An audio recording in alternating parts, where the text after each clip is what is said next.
E aí, irmãos, bom dia, boa tarde, boa noite para todos vocês, né? Gostaria de dar início aqui à primeira aula para passar uma introdução, uma noção de introdução para todos vocês. Já faz muito tempo, né, que eu venho procurando estabelecer a divulgação daquilo que eu chamo de ciência da verdade, mas que na verdade não é algo novo, né? É algo antigo e que apenas eu considero que sempre esteve nas escrituras de forma não tão clara, mas que pela misericórdia de Deus eu gostaria de estar trazendo, estar iniciando aqui sobre o assunto, o que é a verdade e o que é a vaidade, tá? Então, irmãos, eu confesso que eu nunca ministrei aula assim, né? Sem um telespectador para que eu possa estar fazendo interação, né? Mas eu acredito que dará certo, tá? Então, irmãos, antes de tudo eu gostaria de explicar qual é a razão desta aula. Por que eu pretendo falar sobre a ciência da verdade. Acontece que nós percebemos uma coisa, um fenômeno que tem acontecido chamado de dissensão, né? Quem lê as Escrituras, quem lê a Bíblia Sagrada sabe, né? E esta aula é para quem lê a Bíblia, né? Para quem quer se aprofundar nas Escrituras. Dissensão significa uma discussão entre duas ou mais pessoas, em que a razão de haver essa discussão é a equivocação de sentidos, né? de opiniões, a diferença, a divergência de sentido em determinada palavra, em determinada questão, como por exemplo, quando alguém é contra uma situação e outra pessoa é a favor, então há ali uma dissensão, né? Essa dissensão, as pessoas que praticam a dissensão, eu denomino de pessoas dissensivas, né? Pessoas que praticam a dissensão. E isto está registrado como uma das obras da carne, né, em Gálatas capítulo 5. E eu falo de dissensão porque a Bíblia Sagrada é um livro maravilhoso, né, onde normalmente as pessoas costumam dizer que aqui está a verdade, né? E baseados nisso, nós percebemos que há um número enorme de igrejas se proliferando. E esse número enorme, exorbitante, ele se caracteriza pelo seguinte, que cada nova congregação que se estabelece, cada nova igreja que é aberta, alguém que julga ter o conhecimento da verdade inicia uma nova perspectiva diferente daquela pregação com a qual ele foi acostumado na sua igreja anterior, né? Então você que já tem costume em igreja vai saber muito bem do que eu estou falando. Que é normal, atualmente, as pessoas decidirem abrir uma nova igreja baseados em uma nova revelação, baseados em uma nova interpretação bíblica, né? E é exatamente por isso, né, que eu vou ministrar essa aula. Para falar do quê? Do que é a verdade, né?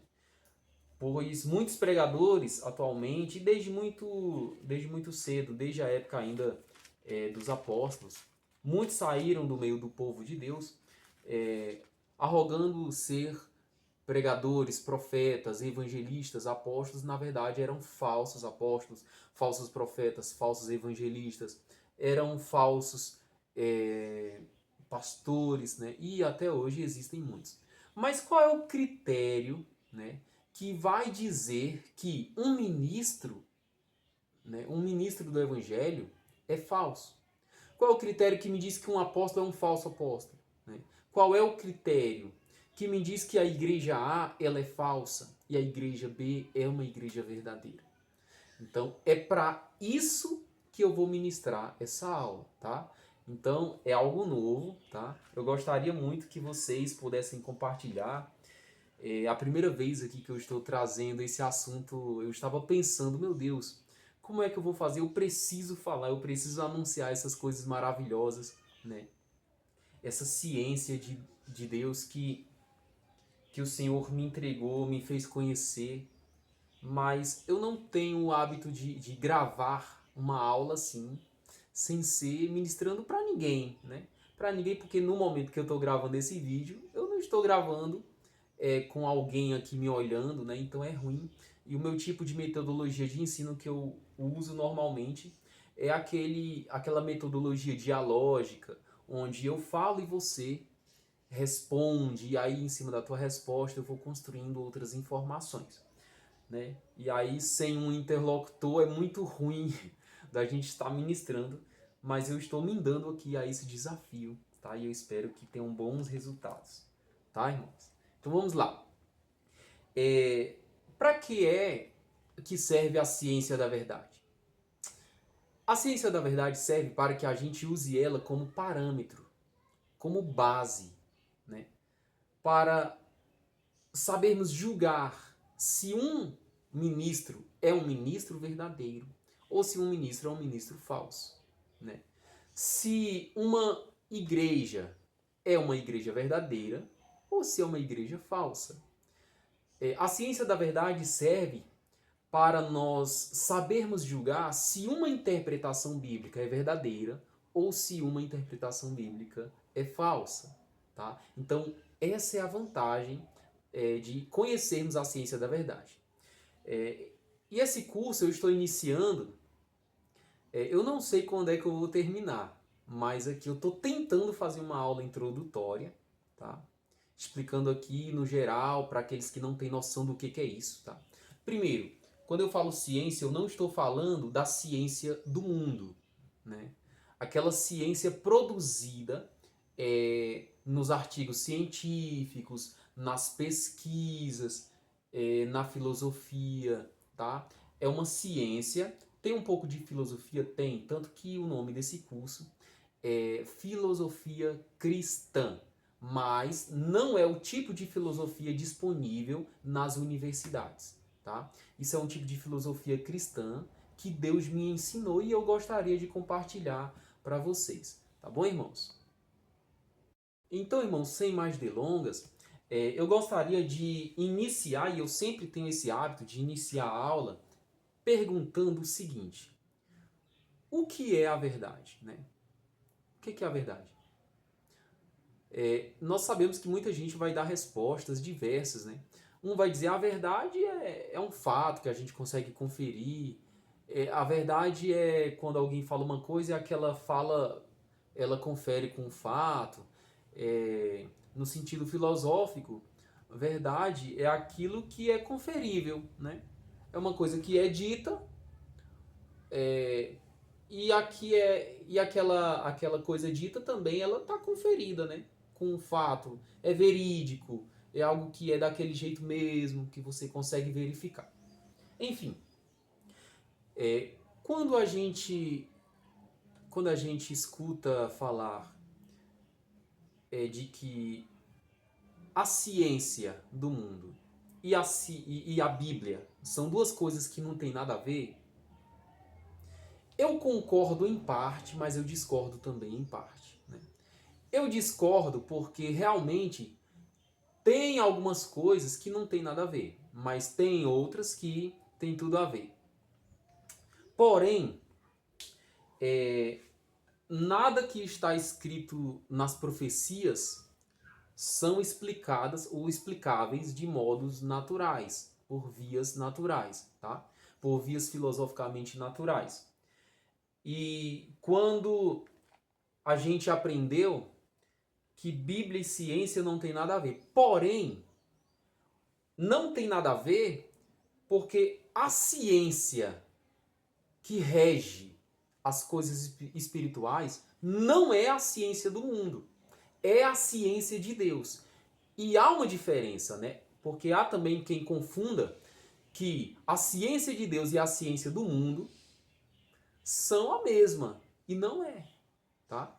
alguém diz assim, não, mas a ciência, Deus estabeleceu a natureza e os homens estudaram, estabeleceram princípios e etc.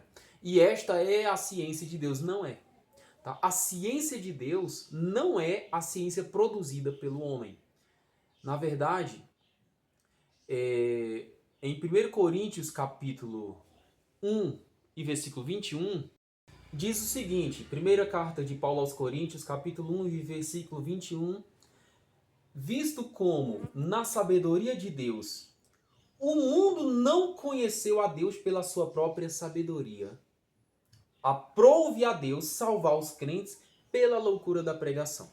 Tá? Então, irmãos, o mundo, pelo desenvolvimento de sua própria sabedoria, que é a ciência do mundo, não atingiu o conhecimento de Deus. Quer dizer, com todo o aparato tecnológico, filosófico, científico e etc., por todos os métodos científicos, não foi possível o mundo chegar a perceber Deus. Tá? E isso foi Paulo quem disse. Tá? Portanto, irmãos, o mundo não atingiu o conhecimento de Deus, mas tentou interpretar as profecias do Senhor baseados na sabedoria humana, baseados na ciência humana. Ok?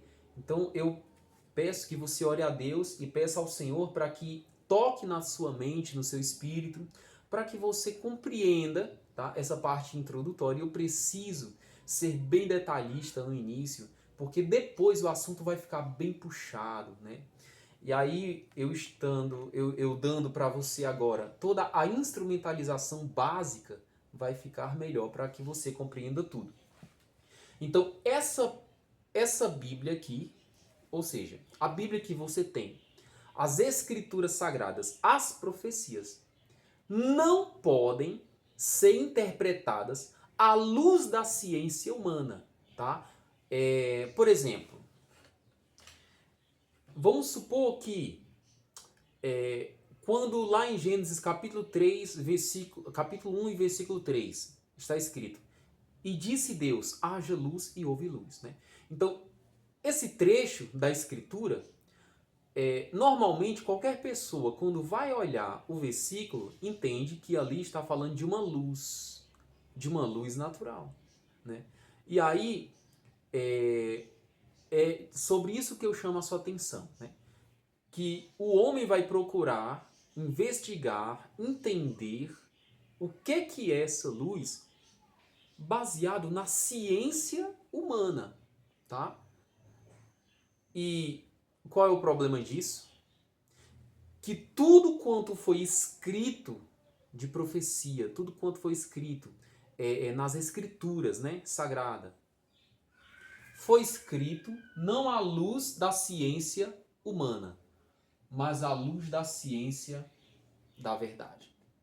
Isso aqui é o assunto da aula de hoje. Por isso que toda pessoa que interpreta as escrituras de uma forma diferenciada quer abrir uma nova igreja, quer abrir um novo ministério. Por quê? Porque a interpretação dele, ele acha que é a verdadeira e não é. A interpretação dele é apenas mais uma interpretação pessoal. É apenas mais uma interpretação subjetiva. E a interpretação subjetiva, ou seja, a interpretação que cada pessoa faz diferentemente umas das outras, tá? São interpretações adversas.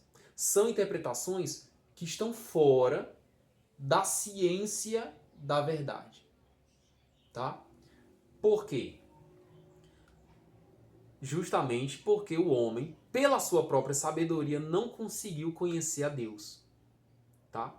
Então, para você conhecer a Deus, para você interpretar as escrituras de acordo com a verdade, a primeira coisa, você não pode interpretar de acordo com o que você sabe. Né? Você não pode interpretar de acordo com o que você acha. Assim também, todos aqueles que hoje são ministros e que pregam a palavra de Deus de acordo com a sabedoria humana, de acordo com a ciência humana, estas pessoas estão em iniquidade. Elas não estão falando à luz da verdade. Elas estão falando à luz da subjetividade. Certo? E eu gostaria de mostrar um versículo, tá? Então, irmãos, eu gostaria de pedir para que você conferisse aqui na carta do apóstolo Pedro, a segunda carta do apóstolo Pedro, no capítulo de número 1, e versículo 20, que diz o seguinte: sabendo primeiramente isso, que nenhuma profecia da Escritura é de particular interpretação. Tá? Então, irmãos, a primeira coisa que Pedro ele exige para o exame das Escrituras é que a profecia que está escrita na Bíblia, tá? Todas as profecias são interpretáveis. Porém, o critério para que sejam interpretadas é que ela não seja, a profecia não seja interpretada de acordo com a sua e nem com a minha vontade. Entende isso? Porque não é uma interpretação particular, tá? Não se trata de uma interpretação subjetiva, pessoal. Então, aquela história que alguém diz assim, na Bíblia fala Deus, fala o homem e fala o diabo. Já ouviu esse ditado, né?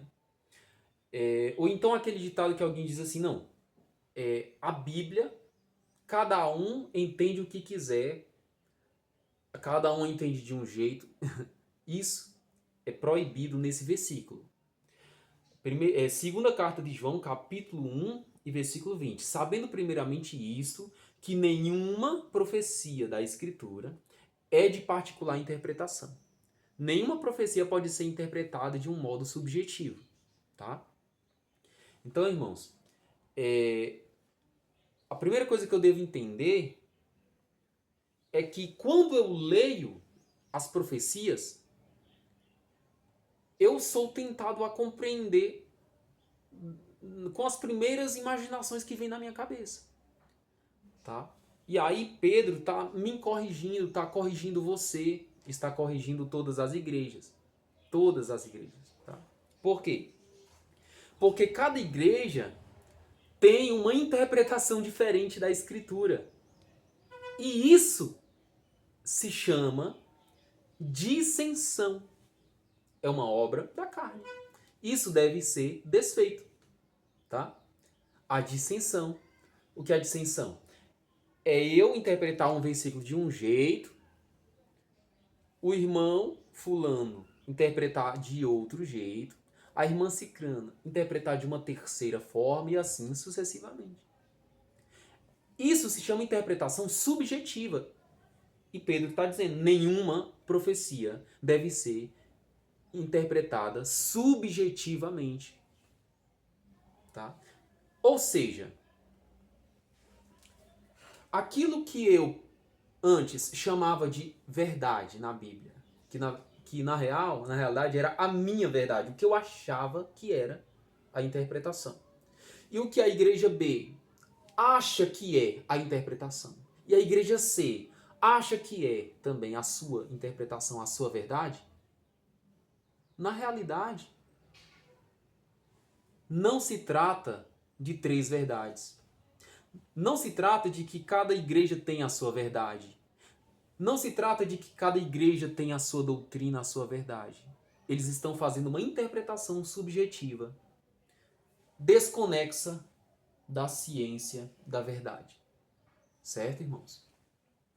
Por isto mesmo, eu quero ler aqui o versículo seguinte, o versículo 21, que diz: porque a profecia nunca foi produzida por vontade de homem algum. Mas os homens santos de Deus falaram inspirados pelo Espírito Santo. Quer dizer, quem produziu a profecia foi o Espírito Santo. Não foi o homem, não foi a vontade humana, tá? Quer dizer que a profecia em si, ela já nasce de forma objetiva e não de forma subjetiva, tá? Ela é dada pelo Espírito Santo e, portanto, quem vai interpretar é ele mesmo. Vocês compreendem? Não é o homem que sente vontade de profetizar alguma coisa, porque senão isso já seria uma profecia particular, individual, subjetiva, tá? Então, se os homens santos falaram uma profecia que veio de Deus, então essa profecia não era humana. Assim também a interpretação não pode ser individualizada entre nós, seres humanos. A profecia tem um conteúdo verdadeiro, cujo sentido é um só. Ele não é dúbio, não é duplo, tá? A interpretação das escrituras, ela não deve ser mais de uma, não pode ser variável, né? Por exemplo, a igreja A não pode pegar a escritura e interpretá-la de seu modo. A igreja B pega também a escritura e interpreta a seu modo, e assim sucessivamente, né? Então aí nasce uma segregação do povo de Deus. O povo de Deus é um só. Por exemplo, Efésios capítulo 4, versículo 4 diz que o povo de Deus, diz assim: há um só corpo, uma só fé, um só Senhor, um só Espírito. Há um só corpo. E esse corpo está segregado em igreja A, igreja B, igreja C e assim sucessivamente. Por qual razão? Por causa da interpretação particular, por causa da interpretação bíblica, da interpretação subjetiva que cada igreja está fazendo. E surgindo mais. Todo dia nasce mais uma congregação. Todo dia nasce mais uma igreja cristã, uma igreja evangélica, e assim vai. Então vocês sabem que agora está surgindo aí, né, alguns tipos de igrejas bem mais diferentes, né? Eu não preciso nem citar. E é justamente por falta do conhecimento disso aqui, ó, da ciência da verdade. Quando eu começar a explicar o que é a ciência da verdade, aí você vai começar a dar glória a Deus, tá bom? Então, irmãos, vamos lá. O que é a verdade? Primeiro, né, eu andei fazendo algumas perguntas e alguns irmãos responderam o seguinte: a verdade é Cristo. Parabéns! Né? João capítulo 14, versículo 6, o Senhor Jesus ele confirma dizendo: eu sou o caminho e a verdade e a vida. Ninguém vem ao Pai senão por mim. Né? Só que aí é que tá. Cada nova igreja que está sendo aberta proclama Cristo. E, portanto, diz que está com a verdade. E aí, como é que se resolve isso? Com o segundo critério. Porque o segundo critério é que a verdade é uma ciência. Tá? Então, esse aqui é o antídoto, tá? Para que as chamadas igrejas deixem de ser igrejas, assim no plural, e se tornem a única igreja, tá? Para que todas as igrejas cristãs entendam que não são igrejas, que eles não são igrejas no plural, mas que eles são comunidades cristãs, órgãos umas das outras, constituindo um só corpo, o corpo de Jesus, tá? E aí isto só se resolve quando compreendemos que a verdade, ela se apresenta de duas formas. Se apresenta em pessoa, pessoalmente, a quem chamamos de Jesus. E a verdade também se apresenta em forma de conhecimento, né? E esse conhecimento verdadeiro a gente chama de ciência da verdade, tá? Então, para finalizar este primeiro momento, esse primeiro encontro, né? E desde já eu agradeço a Deus pela sua participação. Não quero deixar os vídeos longos. Aqui é só experimentando a primeira aula para ver como é que fica, tá? Eu gostaria de dizer o seguinte. Em 1 Coríntios, capítulo 3 e versículo 10, o apóstolo Paulo ele diz o seguinte. Vamos ler. Paulo diz o seguinte em 1ª carta aos Coríntios, capítulo 3, versículo 10. Segundo a graça que me foi dada, pus eu, como um sábio arquiteto, o fundamento. Tá? Grave a palavra fundamento. E outro edifica sobre ele. Ou seja, Paulo, como um arquiteto muito inteligente, cheio da sabedoria de Deus, né? Ele estabeleceu o fundamento, tá? Aí diz assim, e outra pessoa vai edificar em cima desse fundamento. Do que ele está falando? Ele está falando da igreja, né? Que a igreja, ela precisa ser construída, ela precisa ser edificada, tá? Primeiramente, a igreja, ela nunca é no sentido plural, ela sempre é no sentido singular, tá? Ela não aumenta em número. Igrejas no plural, nunca. Ela sempre é a mesma igreja. A partir do momento que há mais de uma igreja, então aí já entra a falsificação de igrejas, tá, irmãos? Porque só há uma igreja, porque Jesus, a igreja é o corpo do Senhor. E Jesus não tem mais de um corpo. Jesus só tem um corpo, irmãos, tá?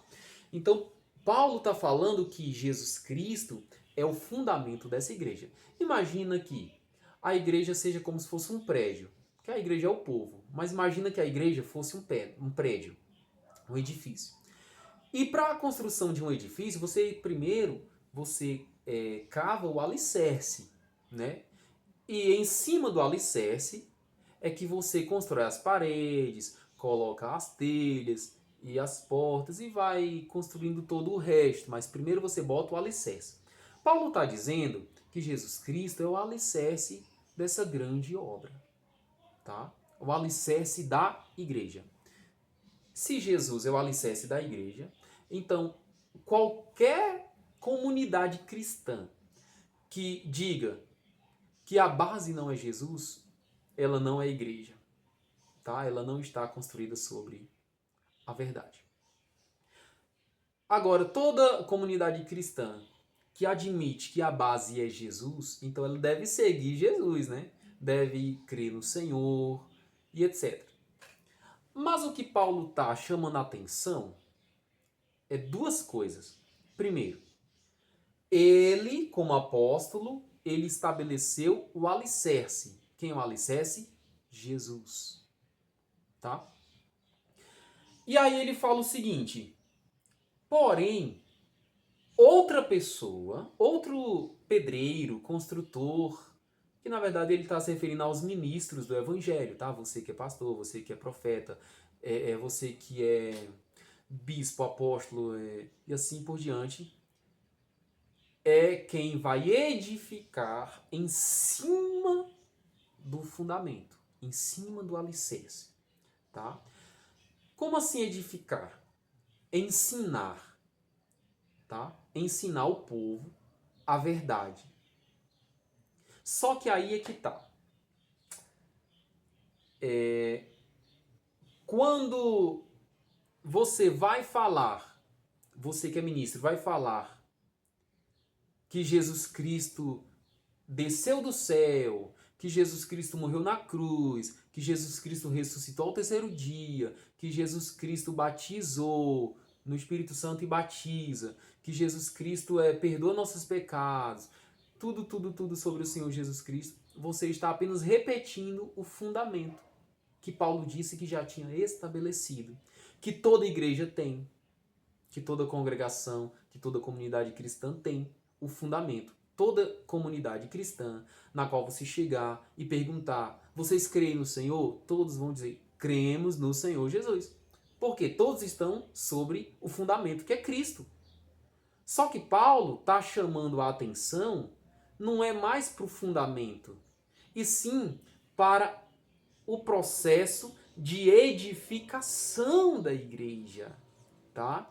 E é esse processo de edificação de igreja que está dando trabalho, porque cada dia uma nova igreja é aberta, uma nova comunidade é aberta, com uma doutrina diferente, sendo que a doutrina é só uma, a verdade é só uma, tá? E é disso que nós vamos falar aqui. Primeiro, a verdade é só uma, ela não pode ser subjetiva, tá? E cada ministro está interpretando as escrituras de uma forma diferenciada. Então, a verdade é Cristo. E a igreja ela é toda fundamentada na verdade. Portanto, Cristo é a base da igreja, que Paulo chama de fundamento, Paulo chama também de alicerce. Em outras profecias, Jesus também é chamado de pedra fundamental, pedra do alicerce, pedra de esquina, né? Mas ele é a base da igreja. E Paulo está dizendo, essa aqui eu já estabeleci, não precisa ninguém se preocupar. Está estabelecido, é Cristo a base de toda a congregação e acabou. Mas eu estou chamando a atenção para os edificadores notarem o edifício, o que é que eles vão construir, qual é o material que eles vão usar. Ou seja, você pega os ensinos bíblicos, pega aí os assuntos dos dons, pega os assuntos da ceia, pega os assuntos diversos, tá? E aí você começa a falar, e eu te pergunto, isso que você está falando sobre dons, isso que você está falando sobre a lei, sobre diversos assuntos bíblicos, para edificar o povo, para ensiná-los, está de acordo com a ciência da verdade, que ainda é Cristo, ou está de acordo com a ciência do mundo, tá? Então, assim, por isso, para resumir, eu gostaria de falar o seguinte: a verdade, ela não é dupla, ela não é duas, né? Mas eu posso dizer o seguinte, que a verdade, né? Vou usar aqui o pincel vermelho. A verdade, ela se apresenta. A verdade, ela se apresenta como a verdade fundamental.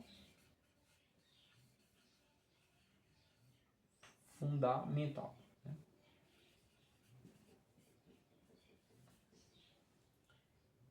E também a verdade se apresenta como a mesma verdade, tá? Não são duas. Como a verdade edificial. Eu gostaria que vocês anotassem isso, tá? Porque isso aqui vai complicar daqui para frente, certo? Então, a verdade é Cristo, tá? A verdade é Cristo. Só que a obra da salvação, da redenção da cruz, lá, a gente chama só de verdade fundamental. Cristo em pessoa é a verdade fundamental. Mas Cristo em forma de ciência, em forma de conhecimento, a gente chama de verdade edificial, tá bom? Então, grave isso aqui, porque depois que você memorizar, eu vou precisar que você, na próxima aula, esteja com isso aqui memorizado para a gente dar início, tá? Porque a coisa vai ficar pesada, a coisa vai ficar maravilhosa e pesada ao mesmo tempo, tá bom? Então se prepare, ore, fique na paz do Senhor Jesus. Até o nosso próximo vídeo. A paz do Senhor.